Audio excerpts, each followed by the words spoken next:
To get to today, including the NFL owners and players meeting in New York City, discussing, among other things, how the two together can advance the social issues players have been protesting about. Now, these are the regularly scheduled fall meetings of the owners, but last week, as you see Robert Kraft arriving, Commissioner Goodell released a statement asking for players to attend the meeting in New York in the wake of the uproar over the anthem protests that had become a political football, for lack of a better term, with reactions coming in from the White House.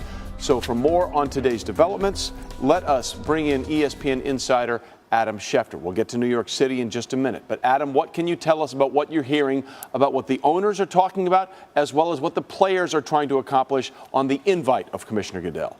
Trey, both sides recognize the importance of today and tomorrow's meetings in Lower Manhattan at the Conrad Hotel. They recognize that they are at a critical moment in NFL history. The owners have been feeling an awful lot of pressure. Merchandise sales are way down, TV ratings are dropping, and teams are being flooded with letters of complaint from people who are being turned off to the sport. At the same time, players are frustrated with the social issues that are occurring in society today, and they want to use their voices. So today, we see a number of players at these meetings today. We saw the league release the list of players in attendance. Guys like Anquan Boldin, Chris Long, Malcolm Jenkins, Kelvin Beachum, many of the same names that were in the commissioner's conference room about 2 or 3 weeks ago to go over these issues. Already, Roger Goodell and Doug Baldwin have penned a letter to the Senate Judiciary Committee to see if they can help with some of this reform to try to push it along. And these meetings will go on throughout the course of today and tomorrow, and both sides are hoping to enact change, Trey.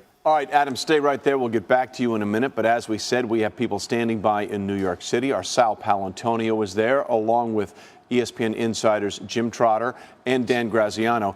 Sal, let's start with you and Jim. You two are with the owners. What are you hearing about what the owners have been trying to do and what they're saying? Well, Trey, up in Park Avenue, the owners are still meeting with the players, with Roger Goodell, Jim, and it is an historic meeting because DeMaurice Smith, the executive director of the NFLPA, is also in the meeting. And what I was just told by a senior NFL official is they are trying to find some kind of common ground in this meeting. The meeting's still going on. It's more than 3 hours old at this point. They're trying to find some common ground where they can agree that the anthem protests will stop, but the players will be mollified. What kinds of things are you hearing that they're talking about? Well, today was a big day because late last night, the league put out a joint letter from the commissioner and Seahawks wide receiver Doug Baldwin that said the league will support criminal justice reform. That's big. Players have been seeking that. Malcolm Jenkins, Anquan Boldin were down on Capitol Hill twice last year fighting for criminal justice reform. That's big. Also, the league has committed to financially bankroll a social activism boot camp down at Morehouse College in February. That will provide players with information on how to get their message out and be most effective. Also, the players are hoping the owners will use their influence to set up meetings with government officials, both state and local.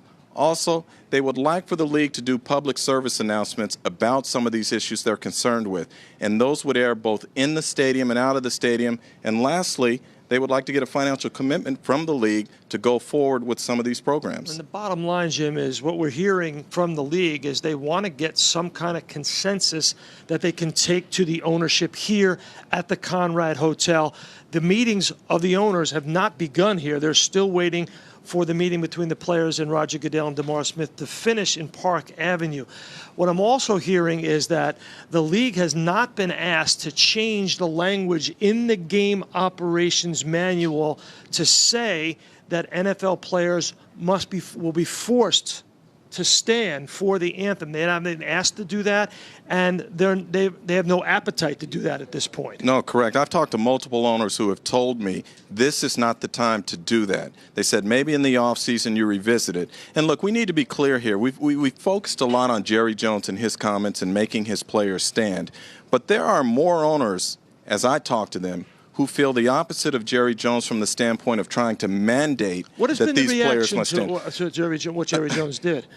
Owners are angry, other owners, because they felt this situation was dying down. And when Jerry Jones put his players in a corner by saying they must stand, it inflamed the situation and it made it worse. And now they're at a point where these owners are saying to me, we want to find common ground with these players. We want to move forward. We want to get past all of this and get back to football. And the fact that the league came out, because think about this, if you were talking about professional sports and you said which owners would be the first to come out in support of criminal justice reform, I think most people would have said the NFL owners would have been last. They've stepped out on a limb here, and players see that, so that's a positive first step, as well as I said, the boot camp that they're going to have down at Morehouse College in February. So these are positive, and what one owner said to me last night is, look, this has to be authentic. This can't be a bartering session, well, we'll give you this if you do this. It has to be something where it's seen that both sides agree this is a positive for both the players and the league. Yeah, and the league official just told me it's a non-starter to change the Correct. language in the game operations manual. It's something that Roger Goodell will not go for at all. So they're not even going down that road. But the bottom line is the fact that they're still talking Correct. up in the league office is a good thing. I was told the dialogue is open, and they want to reach some kind of common ground before everybody gets down here for the full meeting at the Conrad Hotel. Trey. All right, Jim and Sal, thanks very much. By the way, we're just being told that meeting has just ended, and when we have a chance, we'll have our Dan Graziano, who's been with the players all day. Sal and Jim, thanks so much. Meanwhile, there's another big off-the-field story happening today. Attorneys for Cowboys running back Ezekiel Elliott are having an emergency hearing in federal court as they try to stop the running back's 6-game suspension over domestic violence allegations.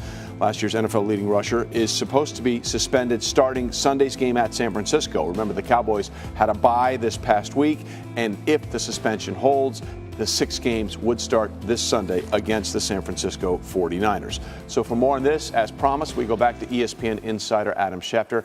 Adam, what more can you tell us about what's going on in that hearing?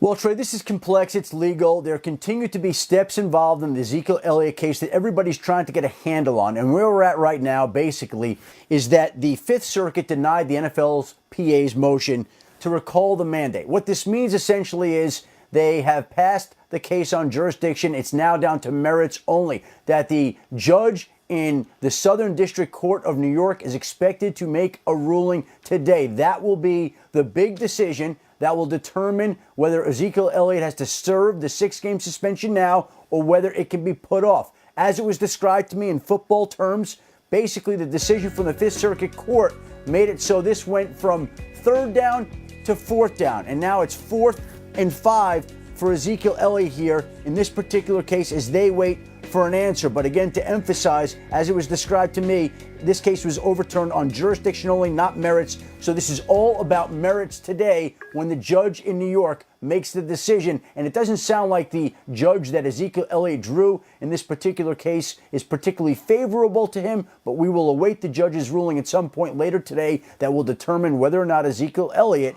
has to sit 6 games immediately. All right, Adam, thanks. And when that news breaks, we will have it for you here on NFL Live. Lewis, Ryan, it seems like, and Cowboy players or some people around the organization have alluded to the fact that this sort of looming suspension over Ezekiel Elliott has affected the way he's played. But from a team perspective, Lewis, how do you think it's affected the team in general? It seems like every week they're saying, is our guy going to be there? Is he not going to be there? What should we be expecting out of our guy? Yeah, Trey, I can see where it would have some kind of effect in the sense that players have to answer the questions all the time, right? But I'm of the belief that at the running back position, with this offensive line, with some of the people that they have in this locker room that can take up some of the load and carry some of the load for him while he would be gone, I don't see it as being one of those things where teammates all of a sudden go in the football game saying we're at a serious disadvantage to the point where we can't compete anymore. If this would have been Dak Prescott, if it would have been a quarterback, I think it would be much, much different. I'm not saying it's something they can just blow off and it's a non-issue, but I don't believe it's something where that the players are mentally being affected in a negative way to the point where their performance is being affected. I just wouldn't see it as that. And if I was in a locker room right now and had been on a team where one of our key running back had been taken out of the game, I don't think it would have affected me like that. If it would have been the quarterback, it'd be totally different because we know what the importance level there is. But I think this is more of a nuisance than it is something that really affects players. Coaches, that may be a little bit different because they tend to overthink things and kind of shoot too far trying to make up for something like this. Well, from a player's perspective, Ryan, let's assume that they have to go with Alfred Morris and Darren McFadden. How does that change, if any, how the Cowboys attack teams offensively? It's going to change how teams attack the Dallas Cowboys, how teams prepare to play defense against this team. The other side of it is they have confidence in Alfred Morris. They'll have confidence in Darren McFadden. And what Lou said is the running back position is different. We've seen people excel without not necessarily having the pedigree of being the fourth pick of the draft or being NFL's leading rusher the year before. And so I think they'll be fine in the sense of how it actually plays out on the field. What I do think is difficult, Trey, is 1 week he's suspended, the next week he's not. Right. Now we're fighting to extend it. If I was a player, and you never want to see a guy miss time, but I am of the belief that Ezekiel Elliott is missing time, whether it's today, whether it's next week or next year, he is going to serve a suspension. If I was a player, I would be ready to get it over with. If he's going to serve this time, if he's going to serve this suspension, let's get it done. Let's get it over with so we can move on as a team. So it's not a topic each and every week for coaches, for the GM and the owner, and for the players. Let's get it over with. Let's find ways to win games until we get him back and then move forward as a team from there. Well, that's the point. Look, whether we're not dealing with whether or not he's guilty of these Right. crimes. That's something that the legal system and everything else has to deal with. We're talking strictly, just so people understand, how it affects a football team, Yes. because all of you are creatures of habit. Whether you're coaches, whether you're general managers, whether you're players, everybody wants to know, what is our situation? How is it this Right. week? What are we doing forward? And this sort of uncertainty has been the big thing that sort of hung over this team, right? I think the further you get away from the field, though, Trey, the more it affects you because you can't really do anything to affect the outcome of games once they start being played. So general managers, scouts, coaches, fans will sit there and go, well, we don't really know what this is going to look like on the field now. So you worry about it. You talk about it. You talk about it. You look at the schedule. Can we win that game without him? Can we win that game without him? How would this affect? Players get out on the football field, and I'm telling you what, it's just a number now. Yeah. It's just, look, if Alfred Morris is back there or Darren's back there, outside zone's still supposed to look the same. So run it the same, block it the same, and players just kind of block that stuff out. I mean, it's funny, it's been a long time, but I can think back to those days and remember, Right. like, you miss your boys. Right. And you know who your number ones are. But when the games start, it's like, he's not here. We got to go win. We got to play. Yeah, right. Well, again, we'll see if that's the situation or whether or not the suspension will be enacted or whether or not it will. He'll get a reprieve temporarily, Right. according to Ryan, one way or the other. Again, if it starts, it would start this Sunday in San Francisco. Great effort there by McKinnon to help the Vikings take down the Packers on Sunday. And now Minnesota, the new FPI favorite to win the NFC North. But it clearly didn't start that way. With Sam Bradford missing time early on, the chance of the division title dipped below 25%. However, Vikings have managed to stay above 500 in that span, beating the Packers, as we mentioned last week, after Aaron Rodgers went down with that broken collarbone. And joining us now, fresh off that win over the Packers, is Vikings running back Jerick McKinnon. 2 touchdowns in that game, Jerick, so props on that. But let me ask you this. Now that you guys sit atop the division tied with the Packers, I'm going to put you on the spot. Who's the best team in that division? There's no need to, sit here and say who's better and go from there. But, I know the guys that we have on this team and the character guys that we have. So, it's all about getting better week to week and, coming out here and doing whatever it takes to get wins. Yeah, but I know you pay attention to social media a little bit. I know you watch SportsCenter a little bit too. And we've been saying that now that Aaron Rodgers is down, that division is wide open and the Vikings look like the favorite. I have a feeling, Jerick, in that locker room, you guys may agree with us. Tell me I'm wrong. You're wrong. We know that we have a good team. We know we have good guys. But at the same time, the NFL is week to week. And, any team can be beaten on any Sunday. So, we just know we have to prepare well and come out here, win games, and, continue to grow.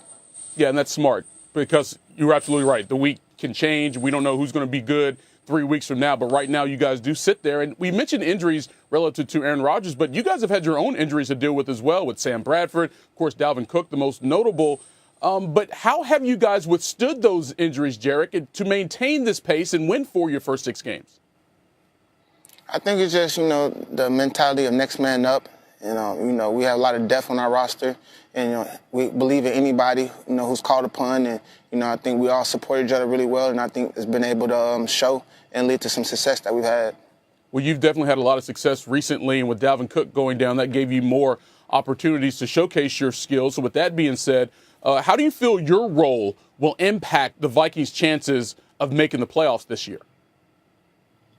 I'm just trying to, take advantage of the opportunities given to me by the coaches and, do whatever it takes in my willpower to try to, make plays when I'm out there to affect the game and go from there. So, it's a long season still left.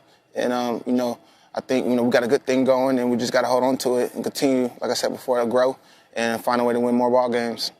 Fighting for opportunities is something you've done your entire career. Coming out of high school, you were not one of the more highly recruited running backs there out of Atlanta. You played quarterback as well. You go to Georgia Southern, which is not a premier program, and you have to fight for your reps here in the NFL. How has that history of fighting for those opportunities helped you where you are at this point right now? I think it's just giving me a chip on my shoulder. And, I come to work every day to get better, whether it's in the film room, whether it's on the field, taking care of my body in the weight room. So, for me, it's just all about proving myself, proving that I belong in this league and that, I can make things happen. A couple weeks ago, we had Alvin Kamara on the show here. And, of course, he's also from the Atlanta area, plays for the Saints right now. And you look at your stats head to head, you've got him in touchdowns and total yards. He's got you in yards per carry. So I'm putting you on the spot again. Who's the best running back in the league right now from the A? Are you trying to do it to me like that? Come on, man. I'm not going to sit here and say, I don't need to sit here and say, I'm better than the next guy. I know the tools that I have. I know the tools that I work on, that I come to work on and get better each and every day. And, when it's all said and done, I'll leave that up to everybody else. Hey, Jarek, appreciate the time here on SportsCenter. Continued success. Got a big game coming up Sunday against the Ravens. Again, Vikings sitting atop the NFC North. Thanks, man. Thank you for having me.